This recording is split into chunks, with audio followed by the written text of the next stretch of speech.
Hi students, welcome to your new class. ഇന്നത്തെ ക്ലാസ്സിൽ നമ്മൾ ഫോർത്ത് ചാപ്റ്ററിൻ്റെ ലാസ്റ്റ് സെക്ഷനാണ് നോക്കുന്നത്. അതായത് കോസ്റ്റ് ഫംഗ്ഷൻ. കോസ്റ്റ് ഫംഗ്ഷൻ എന്ന് പറയുമ്പോൾ കോസ്റ്റും ഔട്ട്പുട്ടും തമ്മിലുള്ള റിലേഷൻഷിപ്പാണ്. നമ്മൾ കഴിഞ്ഞ ചാപ്റ്ററിലൊക്കെ പഠിച്ചിട്ടുണ്ടായിരുന്നത് ഡിമാൻഡ് ഫംഗ്ഷൻ, പ്രൊഡക്ഷൻ ഫംഗ്ഷനൊക്കെ പഠിച്ചു. അപ്പോൾ കോസ്റ്റ് എന്നൊരു സംഭവം ഉണ്ടാവണമെന്നുണ്ടെങ്കിൽ അവിടെ മെയിനായിട്ടുള്ളത് ഏത് മാത്രമാണ്, ഔട്ട്പുട്ട് എന്താണോ അതിനനുസരിച്ചാണ് കോസ്റ്റ് ഉണ്ടായിരിക്കുക. ഒരു ഫേമിൻ്റെ കോസ്റ്റ് എന്ന് പറയുന്നത് ഡിപ്പെൻഡ് ചെയ്യുന്ന പല ഫാക്ടേഴ്സും ഉണ്ടായിരിക്കും. Certain determination of goal. അതിൽ ഏറ്റവും ഇമ്പോർട്ടൻ്റ് ആയിട്ട് വരുന്നത് നമ്മൾ എത്ര ഔട്ട്പുട്ട് ഉണ്ടാക്കുന്നു, അതിൻ്റെ റേറ്റ് എന്താണ്, നമ്മുടെ പ്ലാൻ സൈസ് എത്രയാണ്, പ്രൈസസ് ഓഫ് ഇൻപുട്ട് ഫാക്ടർ എന്താണ്, ടെക്നോളജി എങ്ങനെ യൂസ് ചെയ്തു, മാനേജ്മെൻറ്റ് എഫിഷ്യൻസി, ലേബർ എങ്ങനെയാണ്, അങ്ങനെ കുറേ കാര്യങ്ങളെ ബേസ് ചെയ്തിട്ടാണ് നമുക്ക് ആ ഒരു കോസ്റ്റിലേക്ക് എത്താൻ പറ്റുന്നതും. പക്ഷേ അതിനേക്കാൾ ഉപരി ഔട്ട്പുട്ടിനാണ് ഇമ്പോർട്ടൻസ് കൂടുതൽ. കോസ്റ്റും ഔട്ട്പുട്ടും തമ്മിലാണ് കോറിലേഷൻ ഉണ്ടായിരിക്കുന്നത്. ഔട്ട്പുട്ട് കൂടുന്തോറും എന്തായിരിക്കും, നമ്മുടെ കോസ്റ്റും കൂടും. അതല്ലെങ്കിൽ ഔട്ട്പുട്ട് കുറയും തോറും കോസ്റ്റും കുറയും. അപ്പോൾ ആ ഒരു റിലേഷൻഷിപ്പ് എന്ന് പറയുന്നത് കോസ്റ്റ് ഫംഗ്ഷൻ ആണ്. അതായത് total cost equal to function of quantity produced. അപ്പോൾ ഇതിൽ രണ്ട് തരത്തിലുള്ള കോസ്റ്റ് ഫംഗ്ഷനാണ് ഉള്ളത്. കോസ്റ്റ് ഔട്ട്പുട്ട് റിലേഷൻഷിപ്പ് നമുക്ക് എന്തിനാണ് ഹെൽപ്പ് ആവുന്നത്? ഒരു മാക്സിമം നമുക്ക് എത്ര വരയ്ക്ക് പ്രൊഡ്യൂസ് ചെയ്യാൻ പറ്റുമെന്ന് അറിയാൻ പറ്റും. ഈ ഒരു തിയറി പ്രകാരം തന്നെ മാർജിനൽ കോസ്റ്റ് ഇൻക്രീസിങ് ആണ്. ക്വാണ്ടിറ്റി ഓഫ് പ്രൊഡക്ഷൻ ഒരു സർട്ടൺ ലെവൽ കഴിഞ്ഞിട്ടും ക്വാണ്ടിറ്റി ഓഫ് പ്രൊഡക്ഷൻ കൂടുകയാണെങ്കിൽ മാർജിനൽ കോസ്റ്റ് ഇൻക്രീസ് ചെയ്യും എന്നുള്ളതാണ് പറയുന്നത്. അപ്പോൾ ഇതിൽ പ്രധാനപ്പെട്ട രണ്ട് ടൈപ്പ് ഓഫ് കോസ്റ്റ് ഫംഗ്ഷൻ ഉണ്ട്. ഒന്ന് ഷോർട്ട് റൺ ഫംഗ്ഷനും ഒന്ന് ലോങ് റൺ കോസ്റ്റ് ഫംഗ്ഷനും. എന്താണ് ഷോർട്ട് റൺ കോസ്റ്റ് ഫംഗ്ഷൻ എന്ന് പറഞ്ഞു കഴിഞ്ഞാൽ, ഇവിടെ ഷോർട്ട് പീരീഡിലേക്കാണ് നമ്മൾ പ്ലാൻ ചെയ്യുന്നത്. അപ്പോൾ ആ സമയത്ത് ഫിക്സഡ് ഫാക്ടറൊക്കെ എന്തായാലും കോൺസ്റ്റൻ്റ് ആയിരിക്കും. നമ്മൾ നേരത്തെ പറഞ്ഞ കാര്യമാണല്ലോ. ഏത് ഇതിലേക്കാണെങ്കിലും ഫിക്സഡ് കോസ്റ്റ് നമ്മൾ അവിടെ ബിസിനസ് ഇല്ലെങ്കിൽ പോലും കൊടുക്കേണ്ടതാണ്. അപ്പോൾ ഷോർട്ട് റണ്ണിലാണെങ്കിലും അത് ചേഞ്ച് ചെയ്യാതെ നിൽക്കുന്നുണ്ട്. ഔട്ട്പുട്ട് നമുക്ക് ചേഞ്ച് ചെയ്യാം. എങ്ങനെ? അതിലെ വേരിയബിൾ ഫാക്ടേഴ്സിനെ ചേഞ്ച് ചെയ്തുകൊണ്ട്. അപ്പോൾ ഈ ഷോർട്ട് റണ്ണിലേക്കുള്ള കോസ്റ്റ് ഔട്ട്പുട്ട് റിലേഷൻഷിപ്പ് എപ്പോഴും കാണിക്കുന്നത് ഈ ഒരു ഔട്ട്പുട്ടും ടോട്ടലായിട്ട് വരുന്ന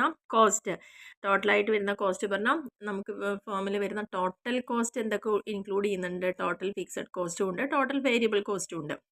ഇത് രണ്ടും ചേർത്ത് തന്നെയാണ് ടോട്ടൽ കോസ്റ്റ് എന്ന് പറയുന്നത്. അപ്പോൾ ആ ഒരു ടോട്ടൽ കോസ്റ്റും ഔട്ട്പുട്ടും തമ്മിലുള്ള റിലേഷൻഷിപ്പാണ് ഇവിടെ കാണിക്കുന്നത്. അപ്പോൾ ഷോർട്ട് പീരീഡിലേക്ക് ഫിക്സഡ് കോസ്റ്റിന് യാതൊരു മാറ്റവും വരുന്നില്ല. അപ്പോൾ അതുകൊണ്ട് തന്നെ ഔട്ട്പുട്ട് ഇൻക്രീസ് ആവും തോറും ആവറേജ് ഫിക്സഡ് കോസ്റ്റ് ആണ് കുറഞ്ഞു വരുന്നത്. വേരിയബിൾ കോസ്റ്റ് ഇൻക്രീസ് ചെയ്യും, പക്ഷേ പ്രൊപ്പോർഷനറ്റ്ലി ആയിട്ട് വേരിയബിൾ കോസ്റ്റ് ഇൻക്രീസ് ചെയ്യില്ല. അപ്പോൾ മോർ ആൻഡ് മോർ ഔട്ട്പുട്ട് നമ്മൾ പ്രൊഡ്യൂസ് ചെയ്യും തോറും ആവറേജ് വേരിയബിൾ കോസ്റ്റ് ഇങ്ങനെ കുറഞ്ഞുകൊണ്ടിരിക്കും ആദ്യം. പിന്നീട് അത് മെല്ലെ മെല്ലെ ഇൻക്രീസ് ചെയ്യാൻ തുടങ്ങും. ഇതാണ് ഷോർട്ട് റണ്ണിലെ കോസ്റ്റിൻ്റെ ഫംഗ്ഷൻ. ഇതൊരു ക്വസ്റ്റ്യൻ പേപ്പറിൽ ചോദിച്ചു കണ്ടാണ് കോസ്റ്റ് ഫംഗ്ഷൻ ഷോർട്ട് റണ്ണിലും ലോങ് റണ്ണിലും. ഇനി നെക്സ്റ്റ് നമുക്ക് നോക്കാനുള്ളത് ഇതിൻ്റെ ലോങ് റണ്ണിലേക്കുള്ള ഫംഗ്ഷനാണ്. ലോങ് റൺ കോസ്റ്റ് ഫംഗ്ഷൻ എന്താണെന്നുള്ളത്.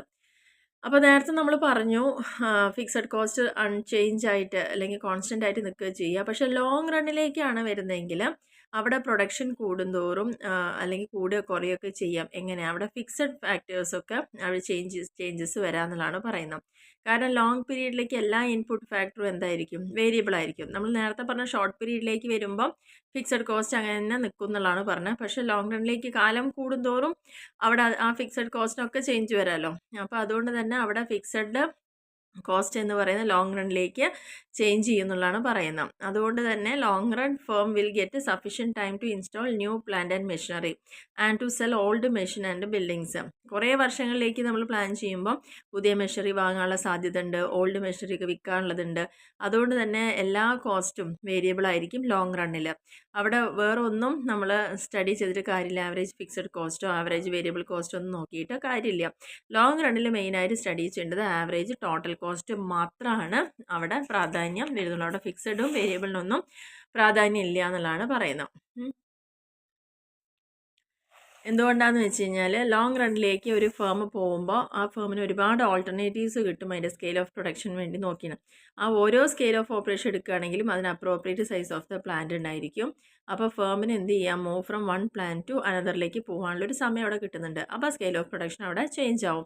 അപ്പോൾ ലോങ് റൺ കോസ്റ്റ് കർവ് ആണിച്ചാൽ subject loss of return to സ്കെയിലും against the short run cost കർവും and subject to the loss of variable proportion. നമ്മൾ ലാസ്റ്റ് പഠിച്ചിട്ടുണ്ടായിരുന്നതാണ് ലോ ഓഫ് വേരിയബിൾ പ്രൊപ്പോർഷൻ എന്താണ്, അല്ലെങ്കിൽ economics of scale എന്താണെന്നുള്ളത്. അപ്പോൾ ആ ലോങ് റണ്ണിലേക്ക് ഫേം ചൂസ് ചെയ്യുന്ന കോമ്പിനേഷൻ എന്ന് പറയുന്നത് ഔട്ട്പുട്ട് സെയിം ആണെങ്കിൽ ഡിസൈഡ് ലെവൽ ഓഫ് ഔട്ട്പുട്ട് കിട്ടണമെങ്കിലും നമുക്ക് കോമ്പിനേഷൻസ് മാറ്റാമെന്നുള്ളതാണ് പറയുന്നത്. നെക്സ്റ്റ് നമുക്ക് നോക്കാനുള്ളതാണ് വളരെ ഇമ്പോർട്ടൻ്റ് ആയ ടോപ്പിക്കാണ് revenue concept. Cost and revenue എന്ന് പറയുന്ന രണ്ടും എന്താണ്? ഒരു കോയിൻ്റെ രണ്ട് വശങ്ങൾ പോലെയാണ്. അപ്പോൾ അതുകൊണ്ട് തന്നെ ഒരു മോഡേൺ എക്കണോമിക്സിൽ പറയുന്ന രണ്ടും ഒരു തുല്യത വേണം എന്നുള്ളതാണ് പറഞ്ഞിരിക്കുന്നത്. അതായത് റവന്യൂ എന്ന് പറയുന്നത് വളരെ ഇമ്പോർട്ടൻ്റ് ആയിട്ടുള്ളൊരു കോൺസെപ്റ്റാണ്. അപ്പോൾ എന്താണ് റവന്യൂ എന്ന് പറഞ്ഞു കഴിഞ്ഞാൽ നമുക്ക് എളുപ്പം പറയാം, സെയിൽ ചെയ്ത് കിട്ടുന്ന ലാഭം, അതിനെ റവന്യൂ എന്ന് പറയാം. Amount of income which firm receives by the sale of its output. നമ്മൾ ഒരു ഫേം അതിനൊരു പ്രൊഡക്റ്റ് ഉണ്ടാക്കി എടുക്കണോ അല്ലെങ്കിൽ ഔട്ട്പുട്ട് ഉണ്ടാക്കണോ, ആ ഔട്ട്പുട്ടിനെ നമ്മൾ സെയിൽ ചെയ്യുന്നു.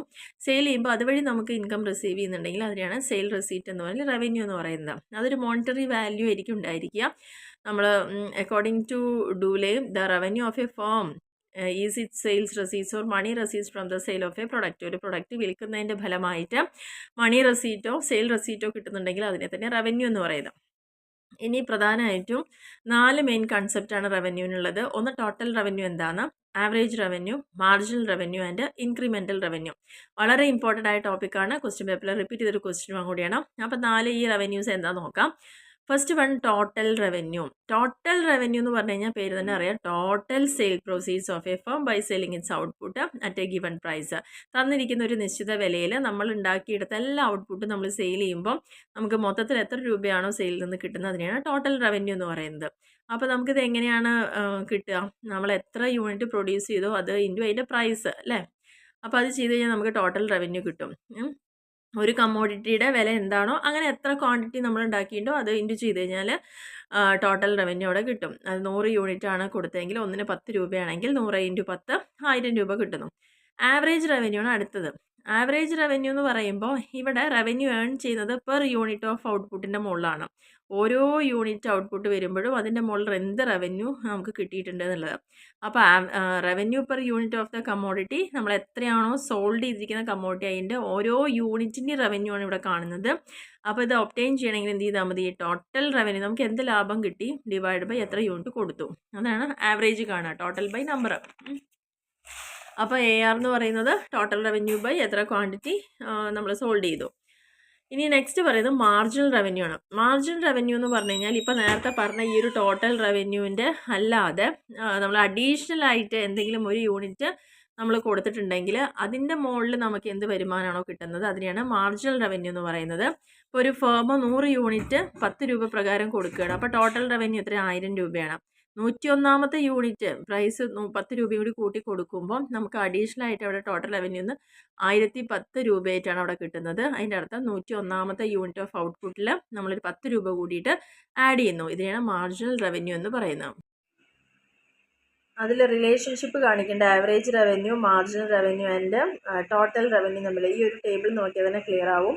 ഒരു യൂണിറ്റ് നമ്മൾ സെയിൽ ചെയ്തപ്പോൾ നമുക്ക് കിട്ടിയ റവന്യൂ എന്ന് പറയുന്നത് ടോട്ടൽ റവന്യൂ 10 ആയിരുന്നു. ആവറേജ് റവന്യൂ 10 തന്നെയാണ്, മാർജിനിലും 10 തന്നെയാണ്. 2 യൂണിറ്റ് സോൾഡ് ചെയ്ത സമയത്ത് അവിടെ നമുക്ക് ടോട്ടൽ റവന്യൂ എന്ന് പറഞ്ഞാൽ 18 മാറി. ഏകദേശം ആവറേജ് റവന്യൂ എന്ന് പറയുന്നത് അതായത് ഒരു യൂണിറ്റിന് മുകളിൽ കിട്ടുന്ന എത്രയാണ്? 9 രൂപയായിട്ടാണ് അവിടെ കാണിച്ചിരിക്കുന്നത്. അതേസമയം മാർജിനൽ റവന്യൂ എന്ന് പറഞ്ഞ് എത്രയായിട്ട് കുറഞ്ഞു? 2 യൂണിറ്റ് അവിടെ കുറഞ്ഞിട്ട് എത്രയായി? 8 മാറി എന്നുള്ളതാണ് പറയുന്നത്. അതായത് നമുക്കവിടെ ഒരു യൂണിറ്റും കൂടിയല്ലേ കുറവ് വന്നത്, യൂണിറ്റ് സോൾഡ് ചെയ്തത് 1 അധികമാണ്. അപ്പോൾ അതിൻ്റെ ബേസിൽ മാർജിനൽ റവന്യൂ അവിടെ 8 കുറഞ്ഞിട്ടുണ്ട്. 3 യൂണിറ്റ് സെയിൽ ചെയ്യുന്ന സമയത്ത് ടോട്ടൽ റവന്യൂ 24 യൂണിറ്റ്. അപ്പോൾ ഒരു യൂണിറ്റിൻ്റെ മുകളിൽ പറയുമ്പോൾ 24/3 8 ആവറേജ്.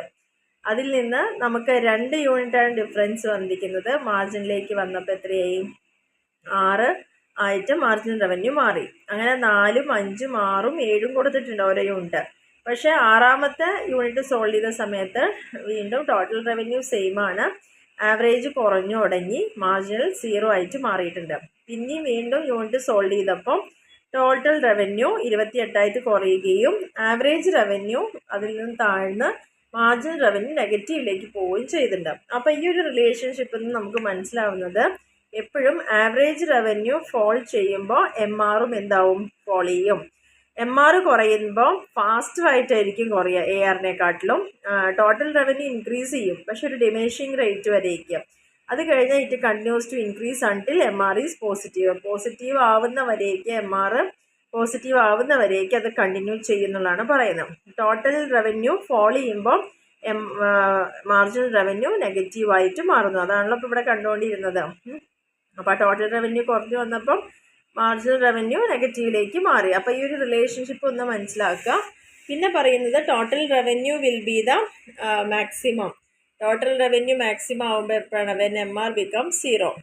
ടോട്ടൽ റവന്യൂ നമ്മുടെ കയ്യിൽ 30 ആയപ്പോഴാണ് MR എത്ര ചെയ്ത് 0 ആയിട്ട് മാറിയത്. പിന്നെ total revenue start to fall, അത് കുറയാൻ തുടങ്ങിയപ്പോൾ MR എന്തായി, ആ 0-ൽ നിന്ന് നെഗറ്റീവിലേക്ക് പോയി. അപ്പോൾ ഈ റിലേഷൻ AR ആൻഡ് MR എന്നുള്ളത് ഡിഫറെൻറ്റ് മാർക്കറ്റ് സ്ട്രക്ചറിൽ എങ്ങനെയിരിക്കും, ഈ ഒരു അതിനെക്കുറിച്ച് നമുക്ക് price and market structure next ചാപ്റ്ററിൽ പറയുന്നുണ്ട്. ഇനി അടുത്ത ടോപ്പിക്കാണ് ഇൻക്രിമെൻ്റൽ റവന്യൂ. എന്തിനാണ് ഇൻക്രിമെൻ്റൽ റവന്യൂ? അപ്പം നമ്മൾ ഇതിൽ പഠിച്ച ഡിഫറെൻറ്റ് ടൈപ്സ് ഓഫ് റവന്യൂകളായിരുന്നു. അപ്പോൾ അതിൽ നമ്മൾ ഓരോന്ന് ടോട്ടൽ റവന്യൂ, ആവറേജ്, മാർജിനൽ, ഇനി ലാസ്റ്റ് വേണമാണ് ഇൻക്രിമെൻ്റൽ റവന്യൂ. ഇതൊരിക്കലും ചോദിച്ച ക്വസ്റ്റ്യൻ ആണ്. ഇൻക്രിമെൻ്റൽ റവന്യൂ എന്ന് പറഞ്ഞു കഴിഞ്ഞാൽ ജസ്റ്റ് റവന്യൂ ഇൻക്രീസ് ആവുക, റവന്യൂ കൂടുക.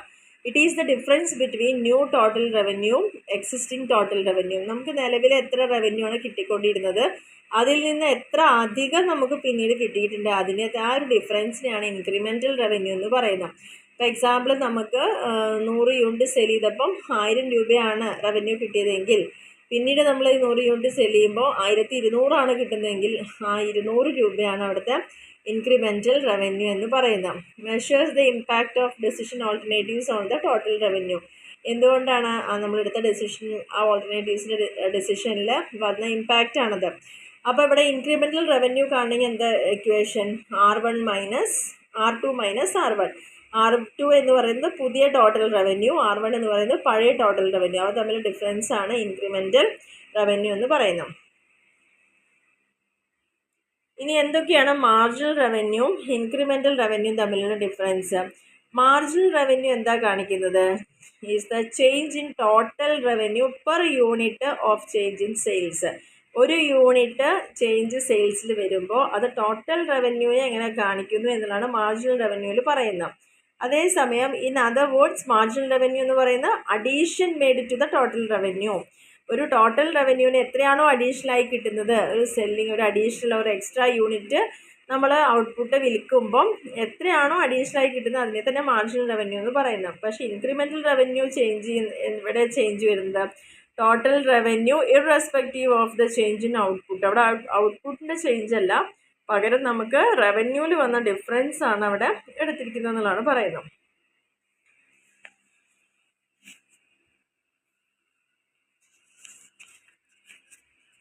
ഇനി relationship between demand and revenue. Just ഒരു 2-3 കാര്യങ്ങൾ കൂടി ഇവിടെ പറയാനുണ്ട്. അതായത് നമുക്കറിയാം ഡിമാൻഡും റവന്യൂവും തമ്മിലൊരു ക്ലോസ് റിലേഷൻഷിപ്പാണുള്ളത്. കാരണം റവന്യൂ എന്ന് പറയുന്നത് നമ്മുടെ വരുമാനം എപ്പോഴും ഡിപ്പെൻഡ് ചെയ്യുന്നത് എന്തിനാണ്, വിൽപ്പനേനെയാണ്. സെയിൽ ഓഫ് ഔട്ട്പുട്ട്, നമ്മൾ എത്ര സെയിൽ ചെയ്യുന്നു അതിനനുസരിച്ചാണ് നമുക്ക് വരുമാനം ഉണ്ടാവുന്നത്. അപ്പോൾ സെയിൽ ഓഫ് ഔട്ട്പുട്ട് ഏതിനെ ഡിപ്പെൻഡ് ചെയ്യുന്നത്, ഡിമാൻഡിനെയാണ്. അപ്പോൾ ഡിമാൻഡ് എത്ര ഉണ്ടോ അതിനനുസരിച്ച് നമ്മൾ ഔട്ട്പുട്ട് സെയിൽ ചെയ്യുന്നു, ആ ഔട്ട്പുട്ടിൽ നിന്നാണ് നമുക്ക് റവന്യൂ കൂടുന്നത്. അപ്പോൾ ഇവിടെ വരുന്നത് എന്താണ്, പ്രൈസ് എന്ന് പറയുന്ന ഒരു മെയിൻ ഫാക്ടറാണ് ഡിമാൻഡിനെ ഡിറ്റർമിൻ ചെയ്യുന്നത്.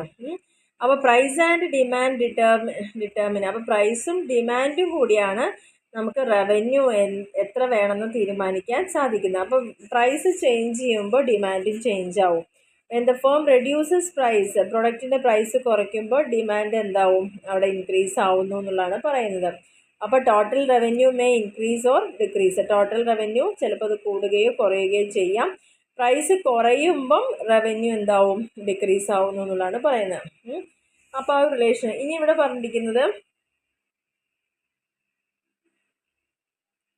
when the price is increased, price കൂടുമ്പോൾ നമ്മുടെ റവന്യൂ ഓട്ടോമാറ്റിക്കലി അവിടെ കൂടുന്നു.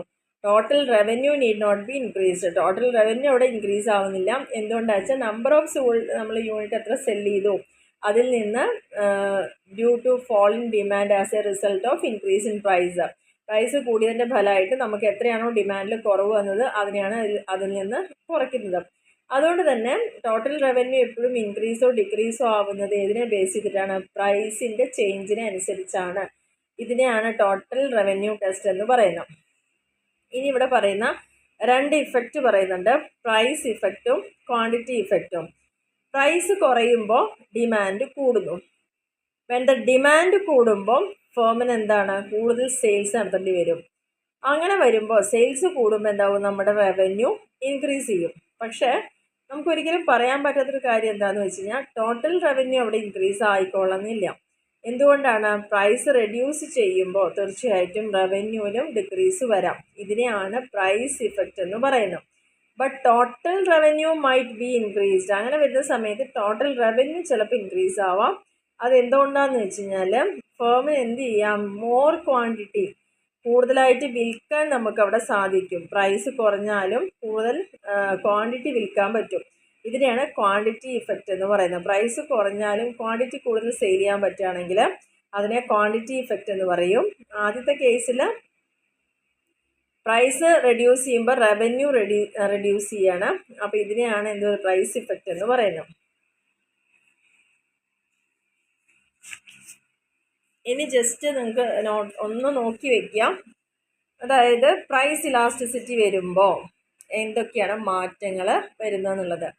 പ്രൈസ് ഇലാസ്റ്റിസിറ്റി എന്ന് പറഞ്ഞാൽ നമുക്കറിയാലോ, demand, price elasticity of demand 3 എണ്ണമാണ് ഇവിടെ പറയുന്നത്. ഒന്ന് less than 1, greater than 1, equal to 1.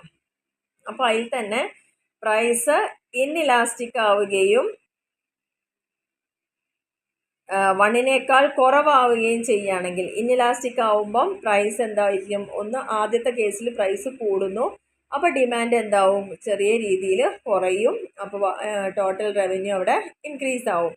ഇനി price elasticity of demand inelastic തന്നെയാണ്, വീണ്ടും ലെസ് ദാൻ 1 ആണ്. പക്ഷേ അതിൻ്റെ അതിൻ്റെ പ്രൈസ് കുറയ്ക്കുകയാണെങ്കിൽ അവിടെ ചെറിയൊരു ഇൻക്രീസ് ഡിമാൻഡിൽ കൂടും. അപ്പോൾ അവിടെ റവന്യൂ അവിടെ നമുക്ക് കുറയും എന്നുള്ളതാണ് പറയുന്നത്. Next price elasticity of demand elastic ആവുകയാണ്. അതായത് ഗ്രേറ്റർ ദാൻ 1 ആണെങ്കിൽ അതിൻ്റെ പ്രൈസ് കുറയ്ക്കുകയും ചെയ്തിട്ടുണ്ടെങ്കിൽ അവിടെ എന്താവും, ഡിമാൻഡ് കൂടും, ടോട്ടൽ റവന്യൂ അവിടെ കൂടും. ഇനി ഇതേ ഇലാസ്റ്റിസിറ്റി ലെസ് ദാൻ 1 വരുമ്പോൾ,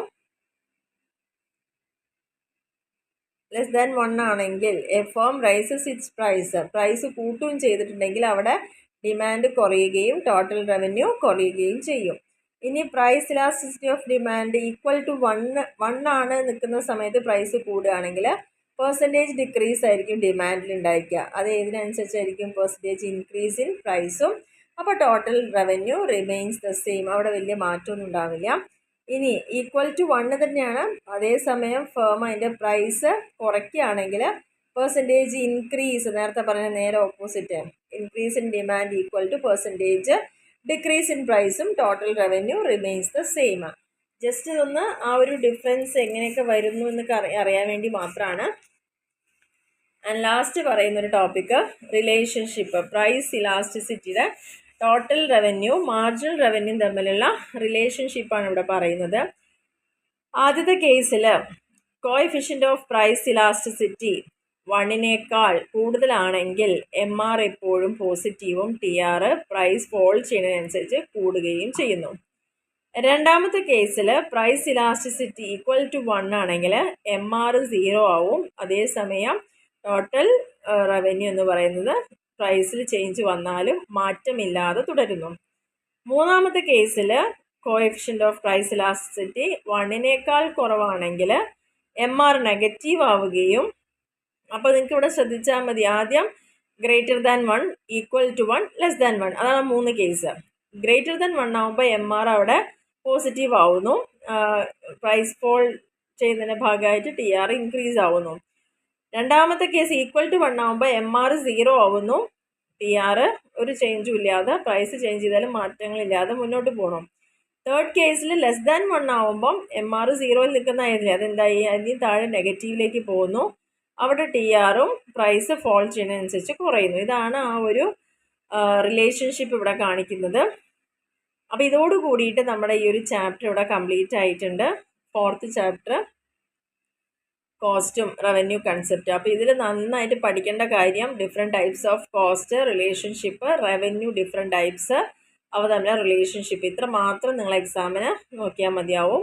അപ്പോൾ ഈ അടുത്ത പോർഷൻസ് എല്ലാം ക്ലിയർ ആയെന്ന് വിചാരിക്കുന്നു. Okay, thank you.